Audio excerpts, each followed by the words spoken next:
বাংলাদেশের রাজনীতিতে আপোষহীন নেত্রী হিসেবে পরিচিত বিএনপি চেয়ারপারসন ও সাবেক প্রধানমন্ত্রী বেগম খালেদা জিয়া রাজনীতির কঠিন পথচলায় হারিয়েছেন অনেক কিছুই। এরপর দীর্ঘ সংগ্রামী পথচলায় তিনি পেয়েছেন দেশমাতা, দেশনেত্রী ও আপোষহীন নেত্রীর মতো নানা উপাধি।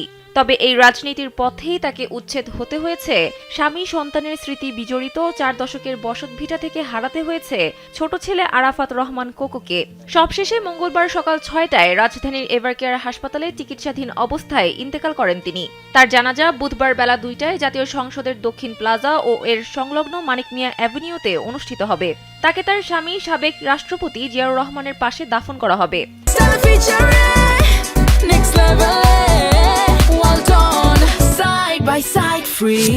এদিকে বেগম খালেদা জিয়ার জানাজায় অংশ নিতে কনকনে শীত উপেক্ষা করে ভোর থেকে রাজধানীতে দলে দলে মানুষ জড়ো হতে শুরু করেন। অন্যদিকে সাবেক প্রধানমন্ত্রী খালেদা জিয়ার সম্মানে তার মরদেহ বুধবার সকাল 9টা17 দিকে বাংলাদেশের পতাকায় মোড়ানো একটি গাড়িতে এভারকেয়ার হাসপাতাল থেকে গুলশানে নিয়ে যাওয়া হয়েছে।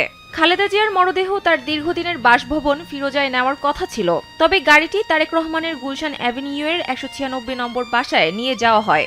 এখানে নেতাকর্মী ও স্বজনেরা তাকে শেষবারের মতো শ্রদ্ধা জানাবেন।